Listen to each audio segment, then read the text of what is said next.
Hey everyone, welcome back to another video. This will be called the Bagscast with the one and only Cookie Monster. Many of you probably know him from StockTwits. I worked with Cookie for a while in his sub pivotologist. What are we on now, Cookie? 4.0, I 3.0? think it's five. I think it's five 5.0. already. Holy cow. But anyway, I really want to thank Cookie for taking the time to talk with us just about how we look at investing, and we'll go into some more details. But Cookie, thank you so much. I think what you'll be able to share with some people who are probably less familiar or maybe just know you from stock twits will really be helpful and beneficial. So thank you. Hey, it's my pleasure, and thank you for inviting me to do this. It's not something that I've done in the past. I do run a group, as you mentioned before, and I do have regular calls with the team twice a week. But it's probably the first time that I've been a guest on somebody's podcast. So thank you for this, and I did want to help those out there who might be struggling this week as well. Yeah, and speaking of this week, I mean, what a low we had yesterday to rally back green. I mean, to say that it was unexpected after so many sessions of being down, I think would be an understatement. How yesterday probably played out, but maybe you can give us some insight onto how you see the market, how you see people should probably be investing. I mean, we talk a lot about different strategies people have in trading versus investing, Mhm. but I think just your overall insight of accumulating assets is probably very helpful for people in times like these. Yeah, I think we both share the same objective there or the same goal. Actually, let me just say that from the outset that I think too many people approach the markets without clear objectives. That would probably be a very good place to start. And my objective, and I think which is yours as well, is to try and accumulate as many assets as we can. And I principally use the art or the skill of trading to try and accumulate as many assets without having to buy them with fiat, with actual money. So if I can sell at the right place and buy a little lower and accumulate an extra 5% or 10% of those shares or coins or whatever it is, then that for me is a positive result, independently of where price ends up tomorrow or a week from now. Because I'm thinking long term as to where they may be, maybe 2 years, 3 years, or 5 years from now.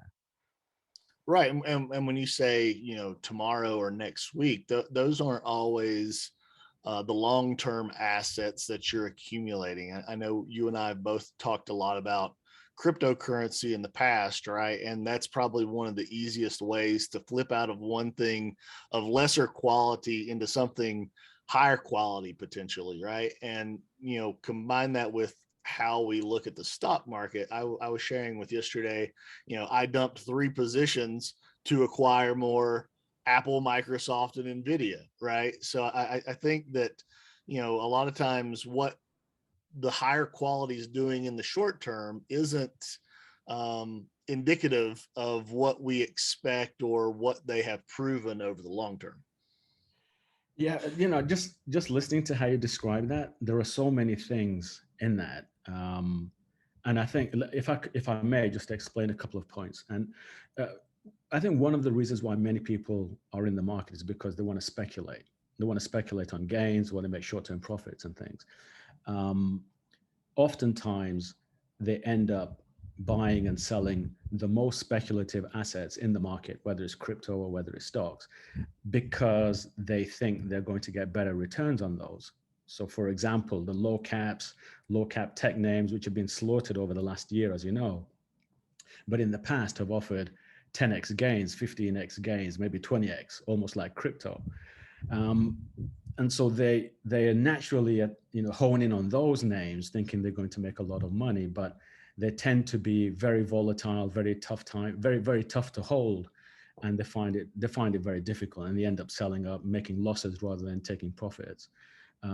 Instead of possibly looking for slightly less volatile names, which are going to make it in the long term. Maybe they won't give you the 10 or 15x gain straight away, but they're going to be easier to hold. They'll have less volatile runs.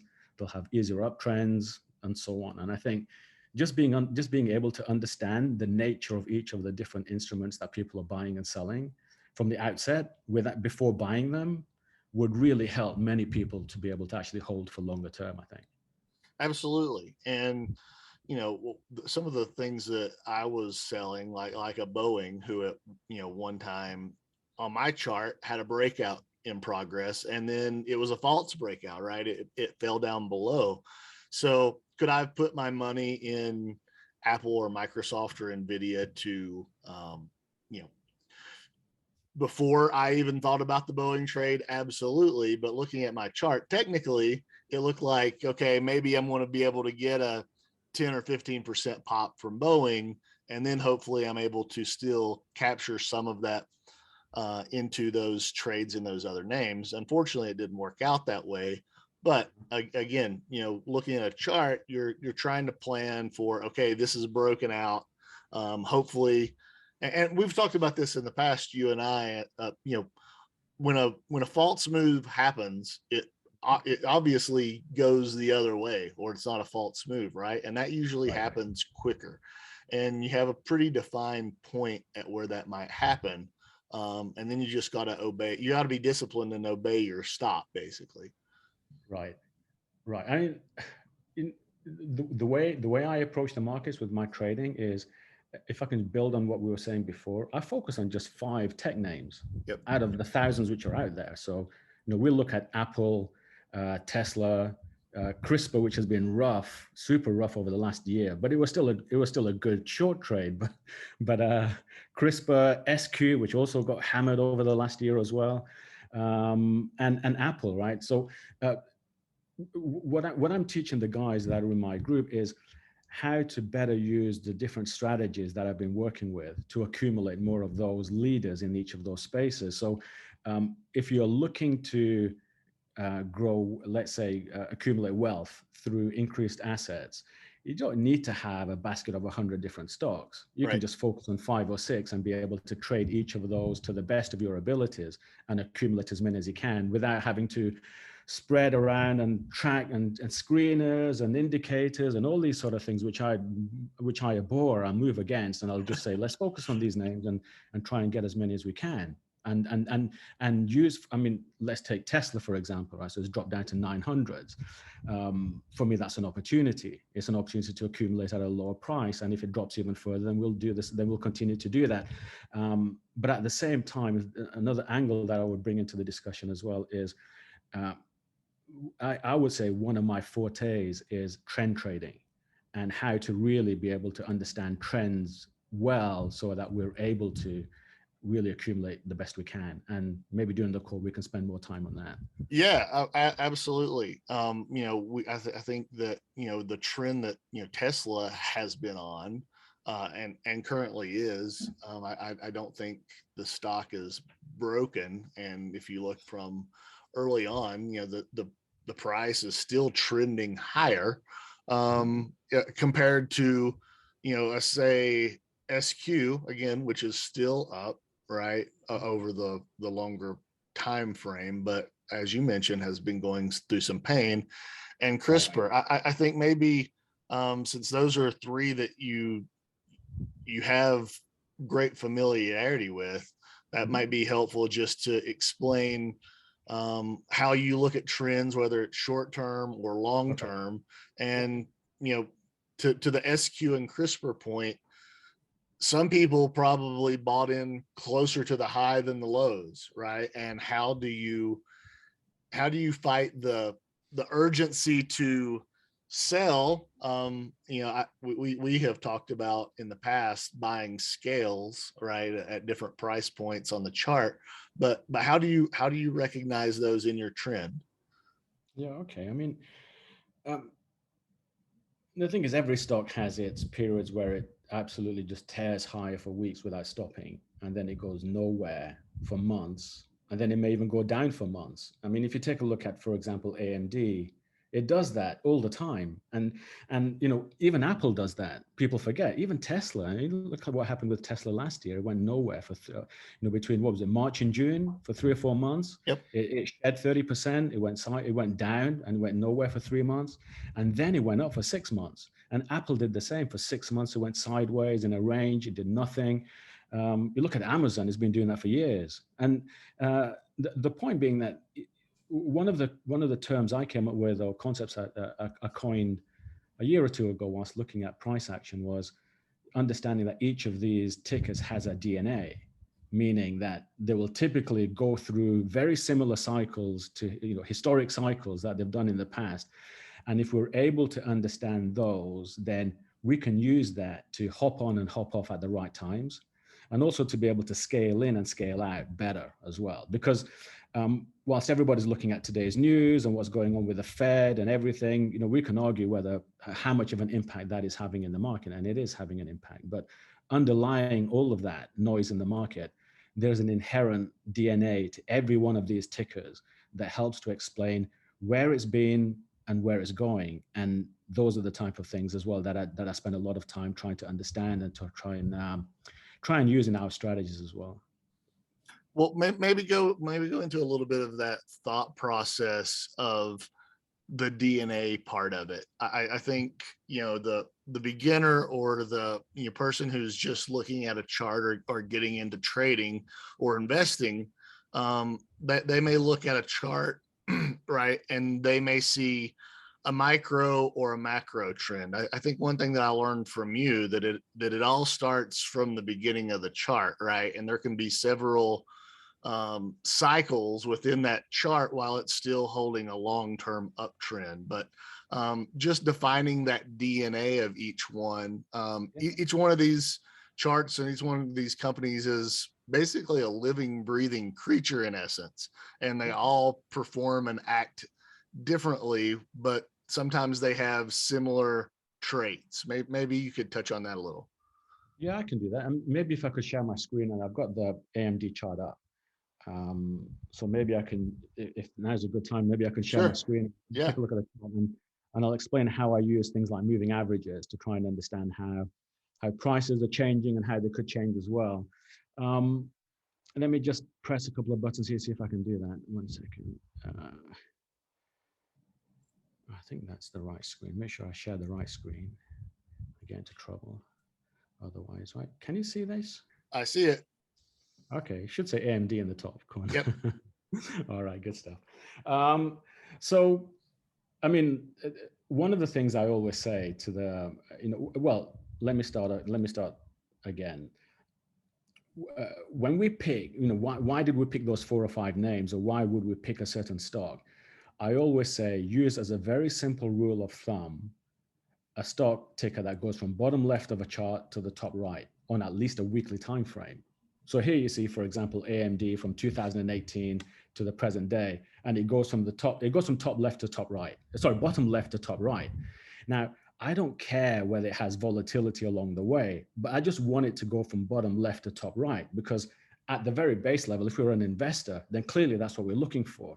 But if we're able to visualize that, then it gives us more conviction in holding things for the long term, right? So that would be the starting point. So whatever ticker you're looking at, and out there, everybody's in love with names like Palantir and DKNG and others, which are hypey, and everybody's into those, and sometimes they're good and other times they're not.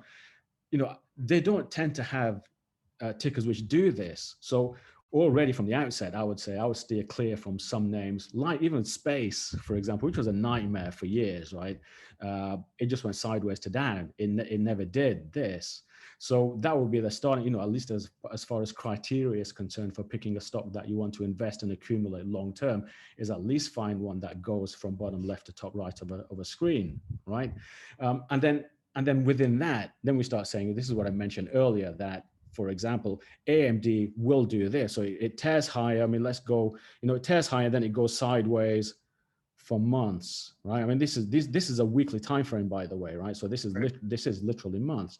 Now, I could copy this and say, well, let's take a look at what else is done. I mean, that's in terms of timing. it's very similar. You see that? And I've Yep. just randomly picked that distance or that time duration there, and it happens to work over here. Now, if I just did the same again over here, you'll see it tends to do that again, and then it actually ends up breaking down. So I mean, I could probably copy this and it'll be double, and it just happened to be a coincidence, but it could be very close to there. You go twice of these boxes, right? And then you'll see it does it the same again. So what I'm trying to demonstrate here, just very, very simply, right, is how in between these monster runs that it has, it will have these insane periods of sideways price action, which drives everybody crazy. Just anecdotally, one of the things I've often said is you can tell how grumpy and pissed off a board on StockTwits is going to be by how much sideways price action the ticker has. And it's because everybody gets burnt here. Yep. Longs get burnt, shorts get burnt. Nobody survives this except for you and I, who sit back and we troll a little bit The and we say, options look, gamblers are getting burnt. exactly, Right. exactly. And it's the long-term holders who win in the end, right? Um, and Tesla looks the same, right? So Tesla did this for 3 months. Apple did this for 3 months. So whilst everybody's looking at new all-time highs in Apple and Tesla and saying, oh, this is not fair and I wish I had held it. The reason why they didn't held it is because they never understood the DNA to begin with, and that you will get insane runs, but you've got to put up with some of this shit along the way, and you will get that. And Well, and looking at your AMD chart right there from that late 2020, early 2021, everyone on the AMD board who was a bear, they had every chart showing that pattern, which is, looks head and shoulders ish like this is going to fall. AMD, right, AMD can't, do this. And as we see, a false move, which was the pattern that was set up as a potential head and shoulders, yeah, then shot up, 100, 2x basically from where it was in that consolidation period. So I think it goes along not just to show your consolidation period, but people get tired and then they see things setting up in a specific way. Well, the chances are it going that way, there's a chance, right? But it doesn't always have to result in what you see setting up. correct. And I think you've got to have conviction in leaders. Well, you've got to let me. There's 2 points there that are combined into one badly. You need to have conviction in a long-term hold, and holding leaders gives you conviction. And I think those 2 points are very important. So, as you mentioned earlier, you flipped out of some names and you added NVIDIA, AMD, and Apple, I think you said, right? Microsoft, yeah. Microsoft, correct. Because those are leaders, and whether it's semiconductors and chips and cars and AI, or whether it's the metaverse tomorrow, or AI and VR and all that stuff that's coming down the road, they will play a role in that, and you trust the leaders to do that. So you don't mind this, and that's why sometimes people might say, but Cookie, aren't you concerned about stuff like this? And I'm like, well, actually, no, I'm not. I'd learn to take advantage of this if I could, either through buying with money on these dips, or learning to be able to scale out better as prices get extended. And I think maybe that's something we can talk about as well with regards to trends and how, and what were the telltale signs that this was going to happen. And I think there were, and we can talk about that because I think that might help some people as well to be able to understand how to avoid some of these things in the future as well. Yeah, sure. And if you want to do that with AMD, that's fine. When I think of a successful trader, right? One of the bigger ranges that we've probably seen over the last 12, 14 months was the IWM, right? And all it does, all IWM did was go, up and down in basically a range box, and it faffed around in the middle for a while without touching the top or the bottom of that consolidation. But if you were nimble enough to buy at the bottom of the range and sell at the top of the range, you probably had 20 or so trades out of that. And that's a way that, right, you can keep lowering your basis in the IWM. That's just an example, but you could have done that in these same ranges with AMD as well. Correct. And I think with hindsight, it's very easy to say that, right? And Yeah, and yeah, some people turn around and they'll say, yeah, but I didn't know that, and it yeah, was impossible to say during that time. But how do you know? How do you know that during the summer of last year, or because you're right, IWM went nowhere for like a year, yeah. and the other indices went racing higher. So how would you know? And I think this is where talking a little about trend trading and using predominantly moving averages has been really a blessing for me, because I've dedicated months doing to understand moving averages more, and it's insane how powerful they are, especially when you start understanding um, price action through moving averages. And I think if I could just, on a slight tangent, throw in another idea that will be important, that hopefully, especially for the new people. I've had, and I'll come back to AMD and talking about the sideways price action in a second as well. I've had literally 1,000 people through my doors over the last 5 years, maybe more than that, 1,200, something like that. I've kept the group, mainly quite small, as you know, 100 people or so. Um, and during those 4 years or so, and having 1,000 people walk through my doors, um, in the beginning, so 4 or 5 years, when it was P0, my first iteration of what I'm currently doing, I focused on charting. I focused on how to get better charts, how to get better levels and accurate pivots. And a year or so in, they were very accurate. Right? Are you okay in indulging me with this little story? Hopefully, it will help. Absolutely. Yeah, Okay. absolutely. All right.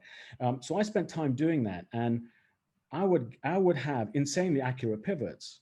They were very good. They were really accurate. And then so I would have people coming in, and they would, I would share my pivots, and that's why it's called pivotology, of course. Um, and then people wouldn't be able to trade them, right? And they would struggle. They would not know whether to. They wouldn't know how much to buy there and how much to sell there. Talking about each of those pivots, they would ask questions like, "Will this pivot hold? How do I know the pivot's going to hold? When do I sell? If it's gone below by like for 5 minutes, do I sell?" So all these questions they were asking independently of the pivots themselves being very accurate. And this went on for a while. And so I'd get grumpy as I do, because I'm quite famous for that as well. And I've been good, and I'm not sworn yet on this call. Well, we still have probably 30 minutes, so the Okay, all day right. is young. We could squeeze a few in. Uh, so I would get quite frustrated about it. But what I did was I, I, I used the difficulties of all the people who passed through my doors to try and understand how to better set this up. And the thing that was missing wasn't better pivots, because the pivots were already okay. They were pretty good, as I said. What was missing was a strategy, because ultimately there's no point having a chart and numbers and levels if you don't have a sound and simple to execute strategy that people can use. And then those pivots make sense because you give them context. So when we look at things like whether it's Fibonacci levels or whether it's any pivots from any methodology, the reason why people struggle is because they don't know whether they should hold if it goes below for 5 minutes. They don't know whether how much they need to sell. They don't know how to scale in or scale out. So then the idea is to start saying, well, okay, whilst the charting is important, we need to focus much more on trading strategies and the rules that govern those based on price action. And that's why I started moving then more towards having a very simple trading strategy and using things like trend as defined by the moving averages to be able to give context to the pivots.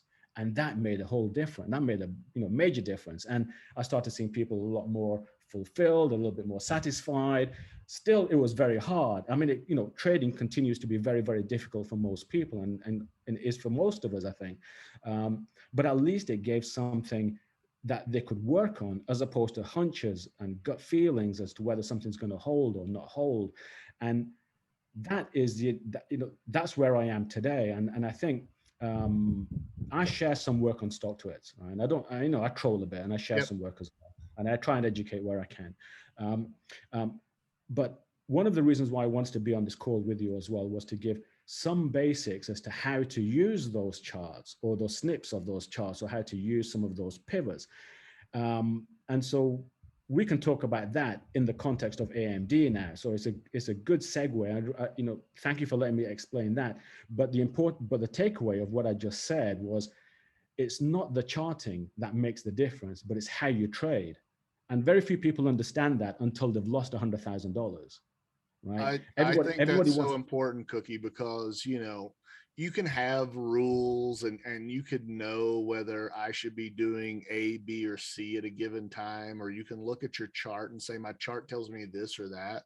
But if you don't have the discipline, right, like you're going to be on the losing side, probably more often than not. And even if we were, before we started the call, we were talking about catching lightning in a bottle. Yeah, you can catch that lightning, but eventually, without the discipline, it's going to catch up to you. Right. And one of the keys to discipline is simplicity, right? And meaning the simpler the methodology is, the easier it's going to be to get that discipline. The harder it is, the more conflicts you have, the more inputs and variables you have to deal with, the harder it's going to be to find that discipline because you're already confused to begin with.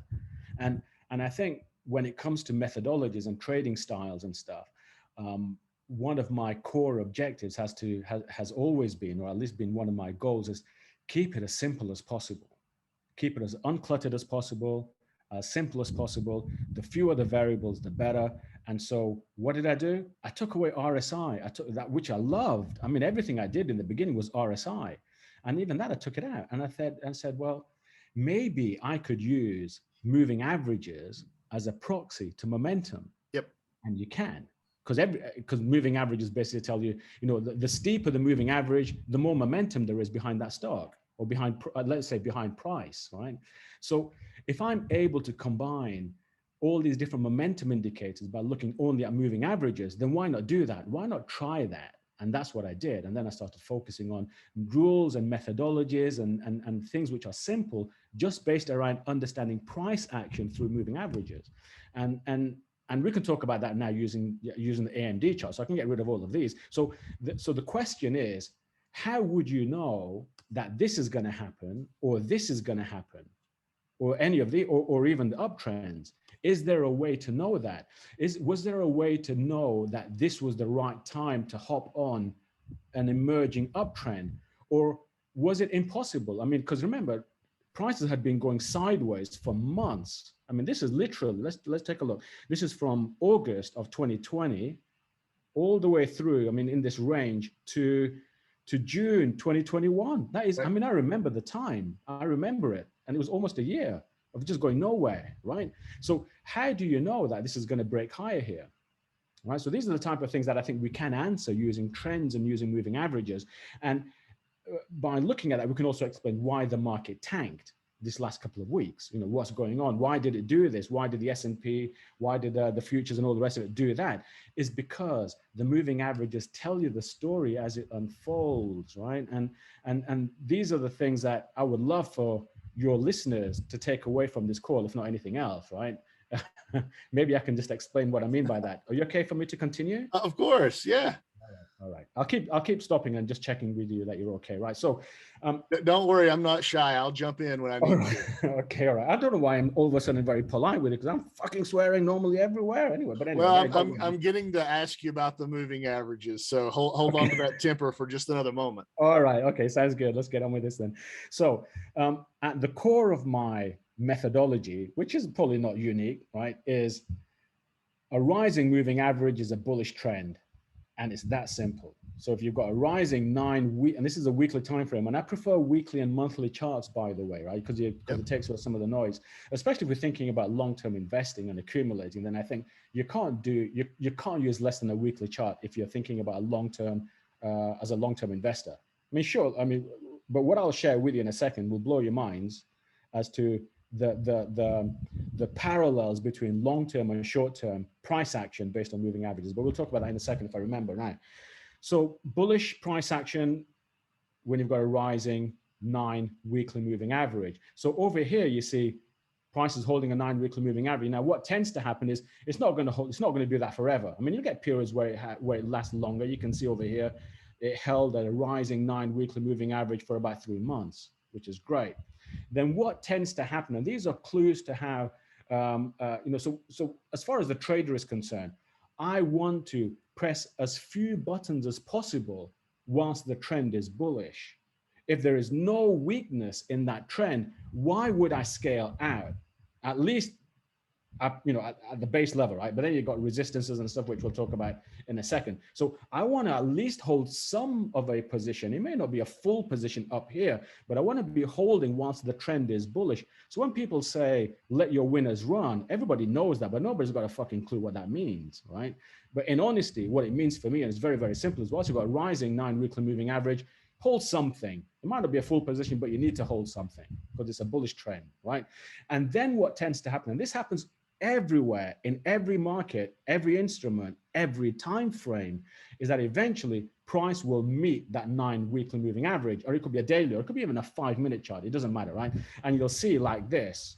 And on the 9, it will bounce. Well, it could bounce, right? But it will meet that 9, and then it will do something. Either it will bounce and it will continue the uptrend, right?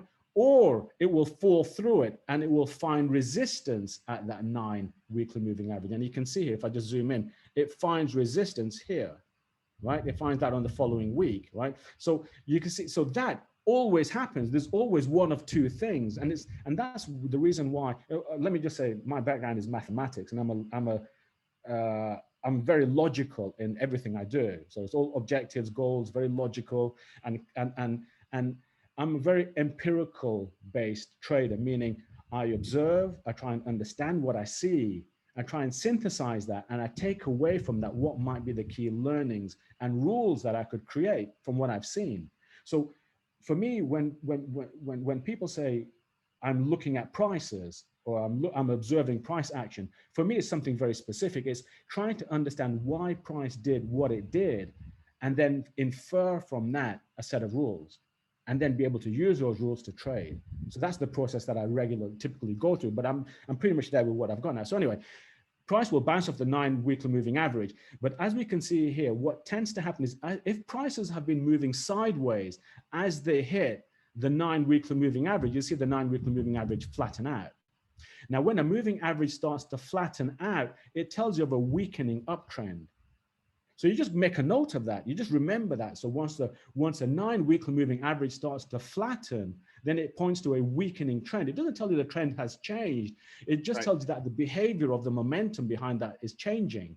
That's it. So over here, you can then make a decision. You say, right, well, once price falls below a 9 weekly moving average, I know that as this moving average is flat, I'm going to see sideways prices, right? So that's the first part of the story. What comes next is the 20 MA, because typically what will happen, and I say typically because it happens nearly every time on every time frame, right? This is understanding price action with trend trading. So what happens is price will naturally find support at the 20 MA below.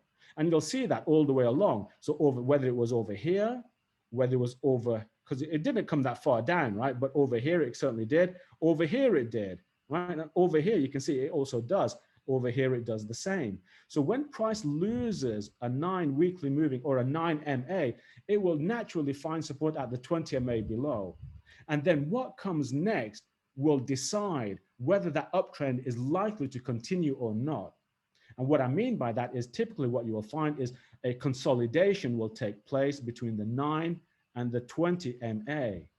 And here you can see it playing out beautifully. You can see that it never really quite captures the 9 MA, but it never really loses the 20 MA. So this period of consolidation tells you to be on the lookout for a potential change in behavior of price here.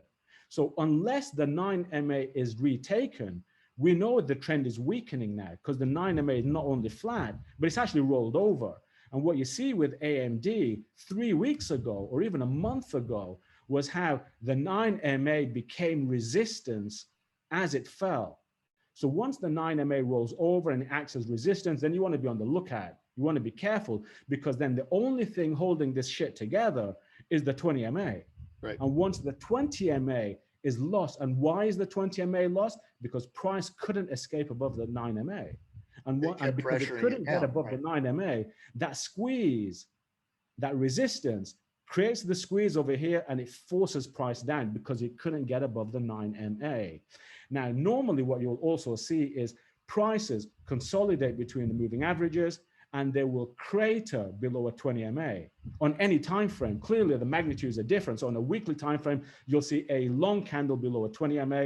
On a 5-minute time frame, you'll see a long candle below a 5-minute on a 5-minute time frame. But of course, that 5-minute candle is not going to be 15%. It'll be like 0.5%, but it'll be certainly a dump under the 20 MA. Right? So then you start seeing that story continue to the next moving average, which in this case is the 50. So now you see prices below the 20 MA, and then it will do this song and dance between the 20 and the 50, right? And so what happens next will depend on whether, as the 9 MA comes down, whether price will be able to take it back or it gets forced below the 50 MA. So now, so the good thing about this is we can now understand how the trend is likely to evolve over the coming month, not today or tomorrow, which you could also do using a different time frame, but it gives us a big picture to what might happen in the next month into the summer. There you go. I mean, I can project forward my 9 weekly moving average, and sometimes I do that. So I'll add a line. This is a neat little trick. So you can say, right, that's the momentum behind my 9 weekly moving average. Let me put it in a dash line so you can see that I've made that up, right, like that. So now what I've got is I have been able to forecast the wedge or the convergence between a falling 9 weekly moving average and the 50 weekly moving average below. So now this space is the space that will decide whether AMD dies this year or not. And it's that simple. There's no indicators there, and there's no Fed, and there's nothing, there's no noise. It's just based on how the moving averages are likely to evolve over the next couple of months. So going back to what I pretended to try and say half an hour ago, which was, could we have foreseen what's happening in the market? And I would say, yes, we could. And that's why some of the tones in my message on Stockters were the way they were. And what I mentioned was look for back tests, check the weekly moving averages principally, and then maybe look at other timeframes as well. And you'll see how perfect it is. So whether it's AMD, whether it's Tesla, and we could take a look at Apple, it will show you exactly the same. So, and even Ethereum and Bitcoin, everything will do the same.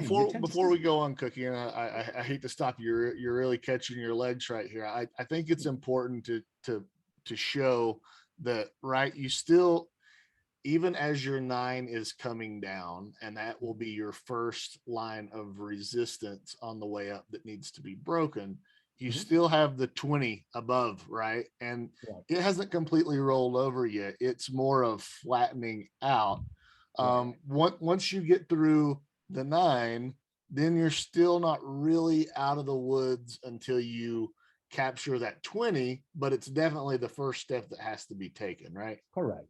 And one of the expressions that I've used is big things have small beginnings, right? So what you'll typically see, so this is a weekly chart, but if I went to the 4-hour time frame, what you'd want to see is, let me just auto there.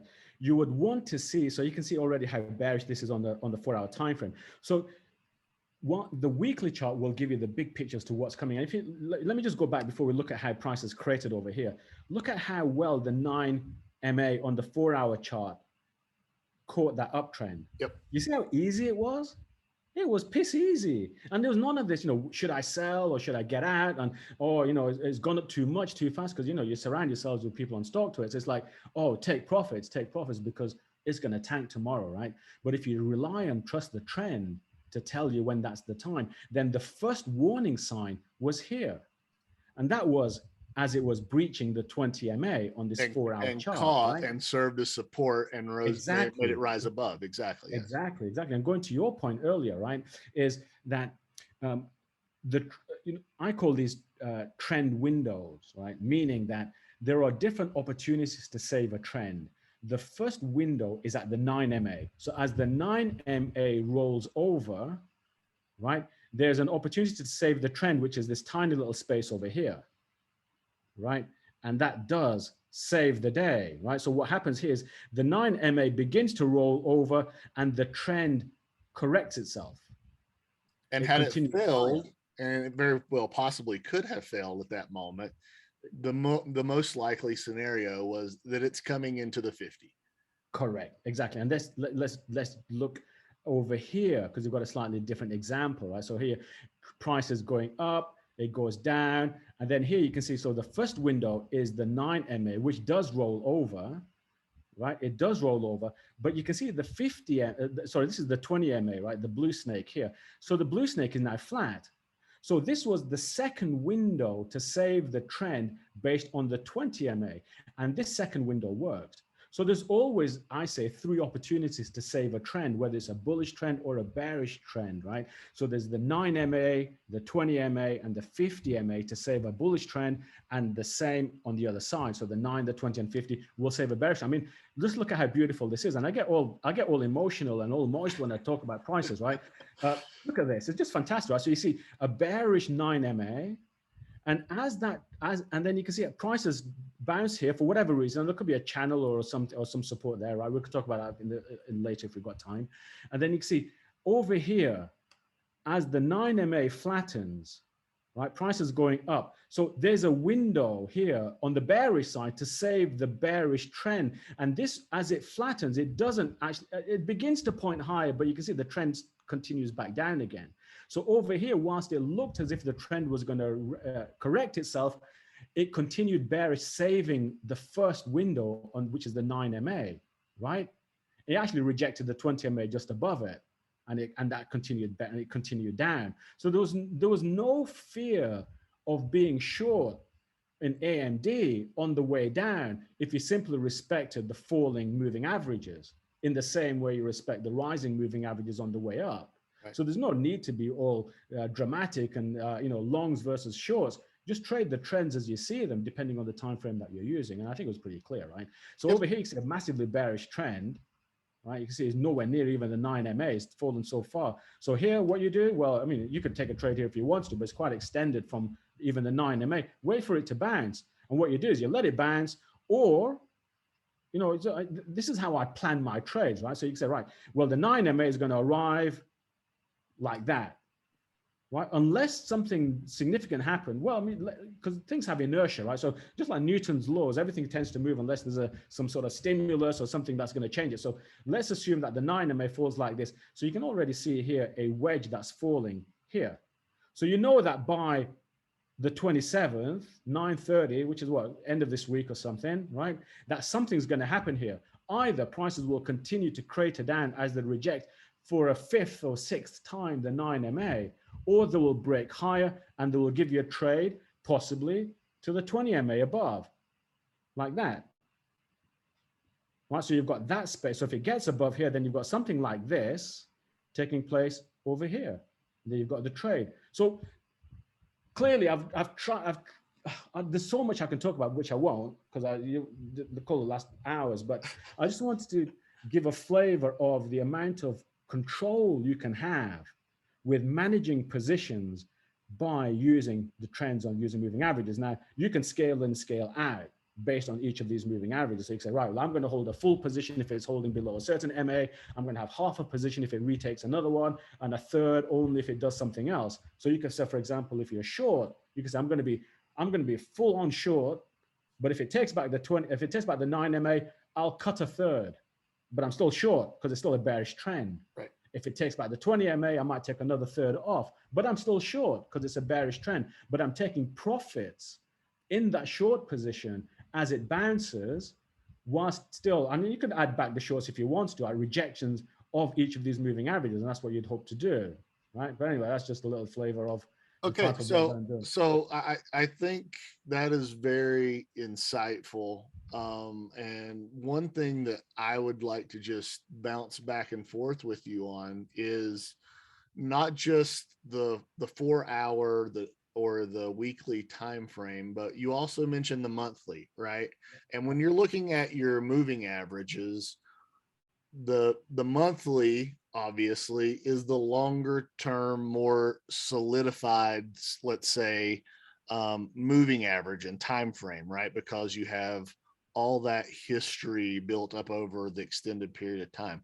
So if you can just humor me for a minute on the AMD chart, I think if you can go back to the weekly, we see that area between like early May until July, I think, we're basically it loses that weekly 50, right? So Over here, you mean? yep, Yeah. in 2021, right? So you've got the May and June or early June, you're still under the 50 and you're fighting through those moving averages. Clearly, it's in a bear trend at that moment, right? Um, can you show us what the monthly or the 4 hour look like that to give the people who are watching this just a different perspective of what AMD was looking like Sure. in that situation where it's below all the moving averages and could potentially have fallen off the table right there. Correct. I can do that. But just before I go on to the monthly time frame, just a comment over here.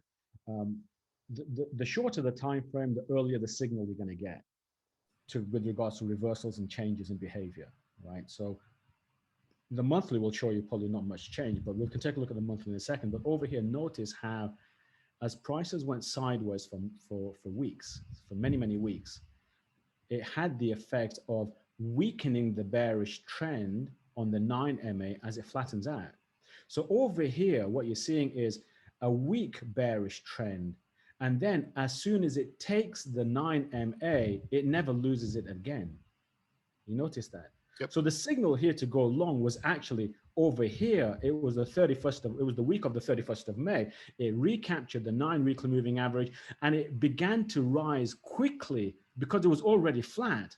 Now, it's an important point because sometimes what you see is in a bearish trend like over here, if at this point we'd taken the 9MA, which we did the week of the 19th of April, the trend was still bearish. The 9MA was still falling quite aggressively. So there wasn't enough strength in that emerging trend to carry it higher. There was still momentum to the downside as seen by the falling 9MA, but that's different to what happened a month or so later. Here, the 9MA is flat. So there's a more of a be on the lookout for a potential change here than perhaps over here. So that's just one side note that is worth pointing out, just that people know. And all these are nuances clearly to many Right. people who've maybe not thought about these things in the past. And I've got 1,000 of these.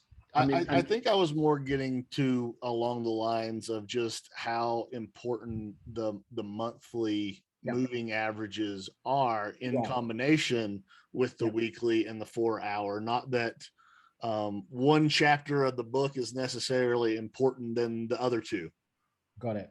I understand. And it's a great point to look at the monthlies because I've been looking at the monthlies for the last 6 months or so. Um, from just before October last year, when the market looked as if it was going to fall over, I started looking at the monthly charts a little more. And I started creating charts on that time frame more to understand what was going on. And over here you can see, so let's take a look at that period again, which was it May, this area here, Yep. right? So on this time frame, on the monthly, you see the 9 barely rolls over. So prices preceding these 3 months, they'd gone sideways for 6 or 7. And that had the effect of flattening the 9MA. And as I mentioned earlier, you have different windows to save a trend. So on the monthly chart, the 9MA was still holding just above water during this period, even though you had weak prices for 5 months. And then because we never really left, we never actually, it never even hit the monthly 20MA prices once they're taken that rising 9MA. You can see that was also, so this is in June, right? So in June, you see it retakes that 9MA and it goes higher. As far as the long-term trade, a long-term investor is concerned, I would always begin with a monthly and then a weekly chart. And if you look at this time frame, there's no exit ever, right? Even now you could say, well, there is now possibly, right? And just like there was maybe during COVID. So when was COVID? March 2020 Yep. over here. Actually, if you think about what we've got here, it actually looks a little bit worse, right? It does. Yes. Through the month, but if you look at what happened during COVID, we had perfect touch of the monthly 20MA, monthly 9MA. The 9MA was rising. We hit it in March. We hit it in April, and it looked like fantastic dip buys. One of the posts that I had on Stocktest maybe a month ago was make sure everybody knows where the monthly 9 and 20MA is on anything you want to buy before this month began, because I had a feeling that they'd get tested, right? Whether it was Tesla or Apple or AMD, because they will always make good buys. Now, if you look at where we are now, we're currently below a rising 9 MA. So, and it's only the 25th of Jan. Right. So we could close below it, but we've closed below a 9 monthly moving average in the past, and it hasn't meant the end of days. What it's meant is that we consolidate a little longer. So here, looking forward on the monthly time frame, you can say, well, these are fantastic places to buy. I would buy a 9 monthly moving average even if we go below. I would buy a 20 monthly moving average even if we go below. Whilst they're still rising, I have no fear. In fact, I would welcome that, right? So going back to what that point that we were just trying to make earlier, there's no real exits. There aren't. I mean, they're just dip buys from going back to 2016, right? And if we look at that run up there from July when it broke out of that consolidation zone in 2020 that we were looking at, even further back, if we look at that next big green bar, it's really extended from the moving average, right? So it makes sense for it to consolidate. Now, if we fast forward into what we're looking at now, we were even more extremely extended from the moving average. Right. Now we've come back to and just below the moving average. So it makes sense for us to go, unless the market absolutely shits the bed, which is a possibility, it makes sense for price action to start consolidating somewhat. I mean, let's be clear with what we mean by consolidation here, right? So I think for me, a consolidation can take place in two ways. Number one, it can do that, right? Which is drawn out, takes months. I mean, this is a monthly time frame, right? So it takes 6 months. It does that, drives everybody insane. Everybody's going nuts on stock tweets as they do. Everybody's losing money, especially with those weekly trades that they're doing. So you can do that. That's option one. And option two is this, right? Because it's not where we're going, it's how we get there, right? So here we're going to the 9 monthly moving average, and here we did it in 2 months. Here we did it in 7. So pick your poison. Which one do you prefer? Me, I would prefer this. So ultimately, the end game. Maybe touch on that. Why would you prefer this to that? Because I don't need to wait on this. Well, actually, it's a great question. Look, this is harder to trade than this, right? Consolidations by definition are harder to trade because you've got much more chop going on, right? You've got long tails, you've got long wicks, you've got ranges, you've got flatter moving averages on the daily and weekly time frame. And when you see flat moving averages, then you tend to see lots of range bound prices, and they're generally harder to trade, right? But here, I want directional trades. I want a trend. That's what I'm trying to say. I want a trend. So here, there's no trend. Here, there's a trend. You can't really see it on the monthly chart. If we go back to the daily, there's a effing trend there. Right. There's a trend. So I've always said, and this is it's a fantastic way for me to see this phrase, because I'm full of phrases, right? Is I want easy. I don't care if it's an uptrend or a downtrend. I just want a fucking easy trend, right? And this is hard. When there's no trend, it's very, very hard to trade. Everybody knows that. It's very tough. So when you start seeing a falling 9 MA, that's going to be much easier to trade because you just short every rejected attempt at the 9 MA. Just like you buy every long dip, you buy every dip to a rising 9 MA. Well, you short every dip, you short every bounce to a falling 9 MA. This is an easy trade. So ultimately what we want, if our objective is to accumulate assets, we want easy trades to accumulate as many as we can without getting lost between the cracks, which is what most traders do. So I just want easy. And so that's why that would be exactly how I describe as sell the rip, right? You buy the dip and you sell the rip.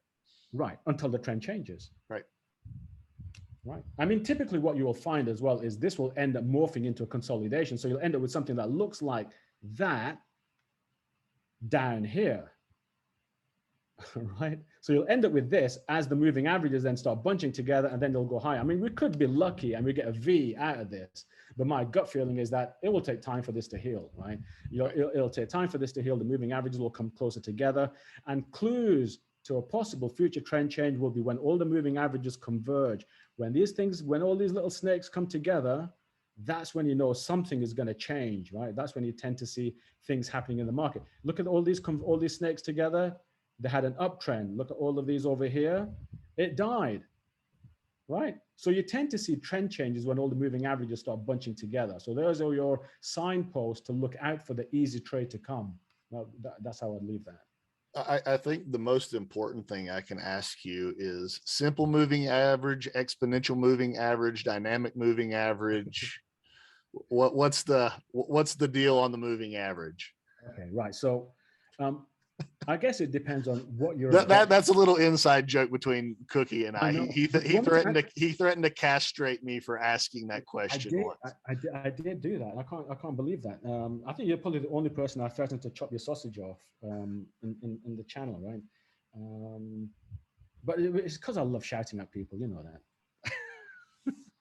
But I've been really nice on the call today. You've got to be happy about No, that. Cookie, it's been a pleasure, and we, I think both of us can talk about this stuff for hours. I know it's late where you are. If you'll indulge us for a few more minutes, I would definitely appreciate that. But just give it. Obviously, I think given what we've gone through in AMD and your last, statements, you're kind of expecting some more downside. We're in a bearish trend currently.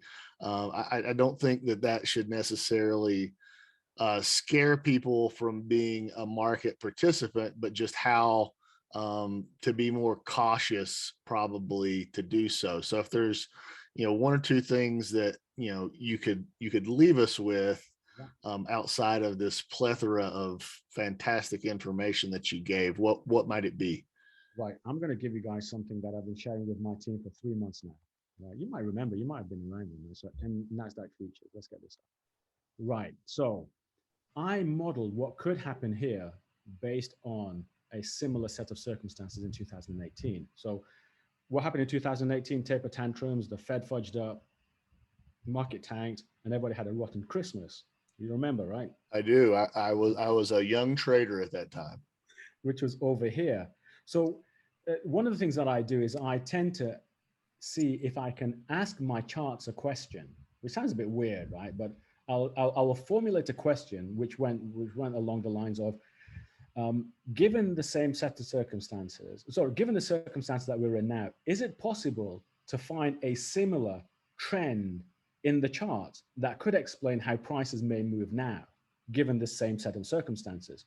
And the answer is yes, there is. So what I did was, and this is that question I asked myself back in October, right? So in preparation for what could happen now. So what I did was I looked at this period over here.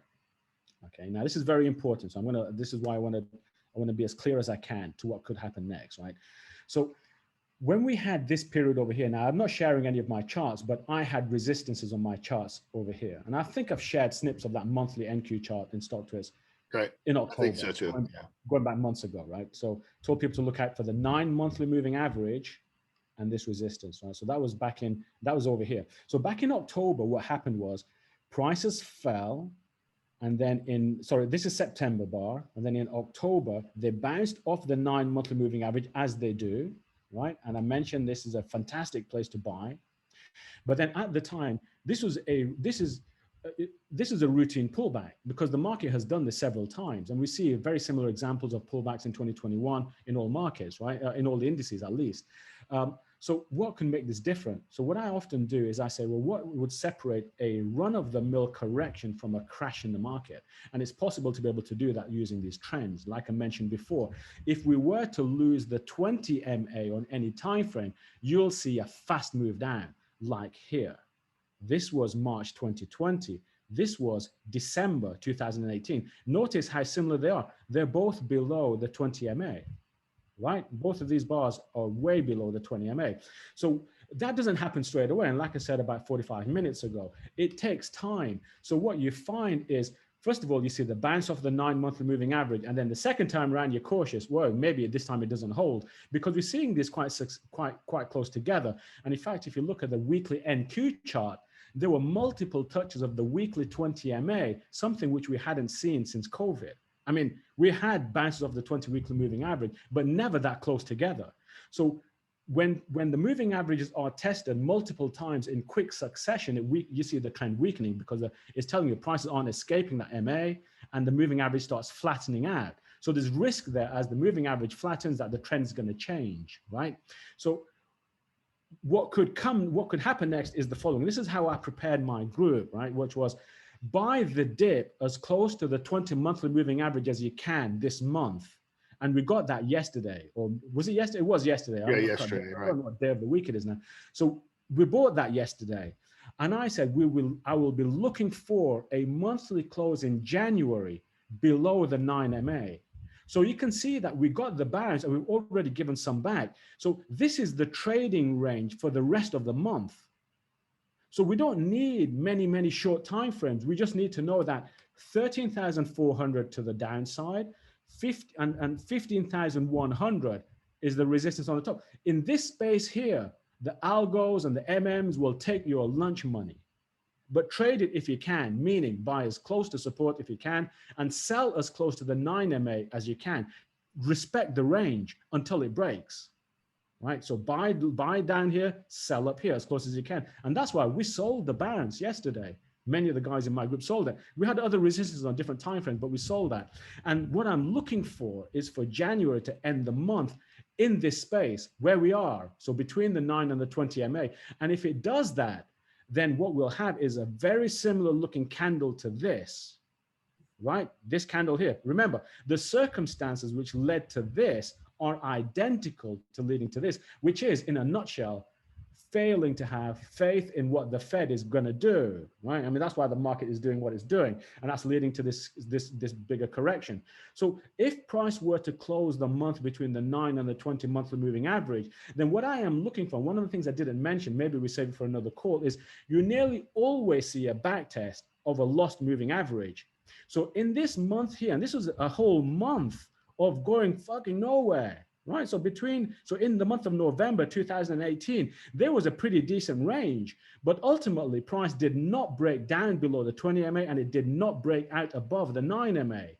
So And that December followed up similarly until basically the Christmas slaughter. Basically, that's what created the low, right? So for 2 months, you basically traded in that range between the 9 and the 20. Correct. So this is what we want to be doing now, right? So and it's not just because of what happened here, but this is how trends evolve. So naturally, wherever we close here in January, which is just another week, right? Next month or next week, we are likely to see the high of the month near the 9MA.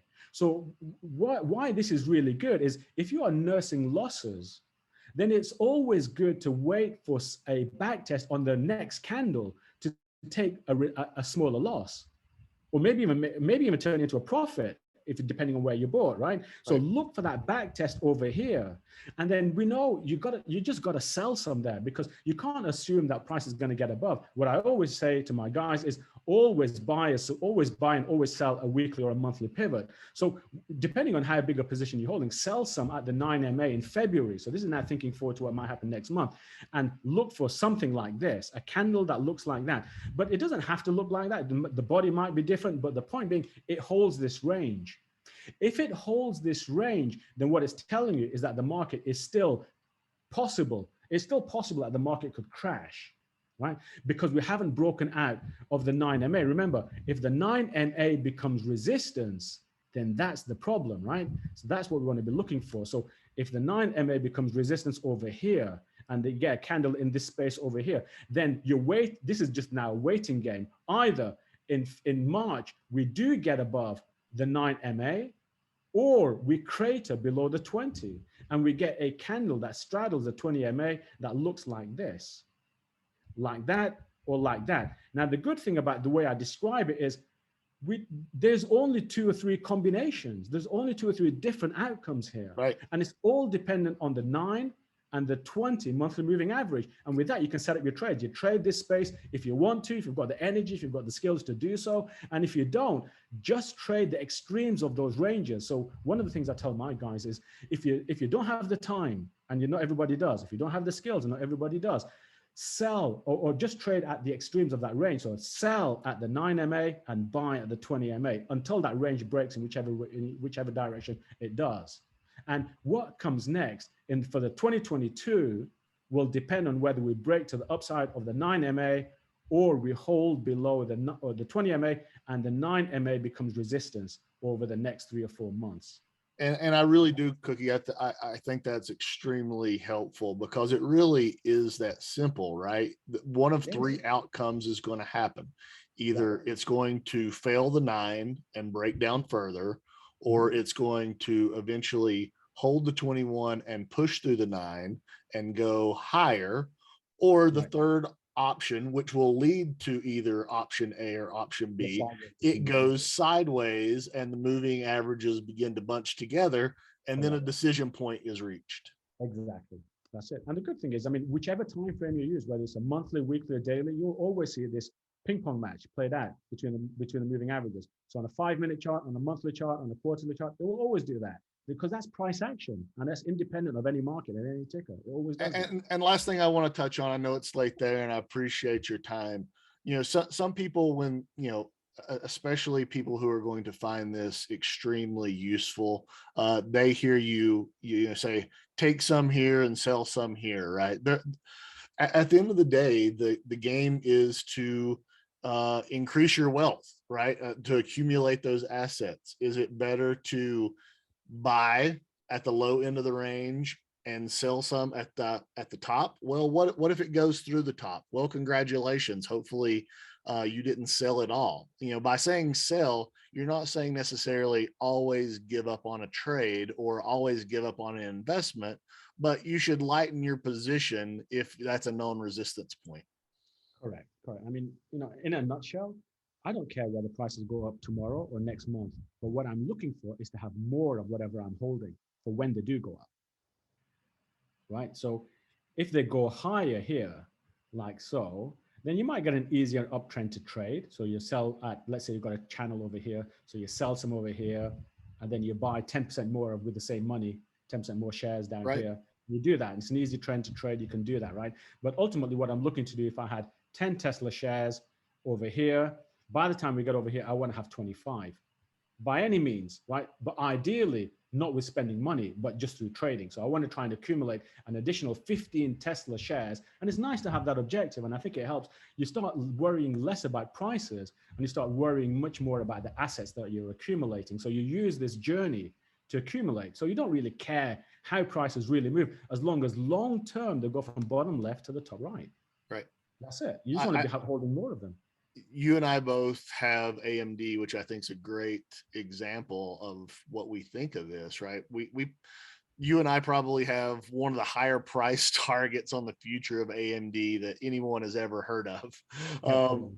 And so why would I completely trade out of AMD just because it hits a shorter term time frame resistance? I want to be able to maybe scale out of some of my weight in hopes that I get in lower, right? And I think, for people who are trying to trade, that's one way to do it. But if you're were able to catch one of these um, low ends of where specifically AMD might have, you're probably not going to recapture $50 on a share of AMD. All right. So you just have to be smart of what you're buying, what you're selling, but also where you're buying and where you're selling.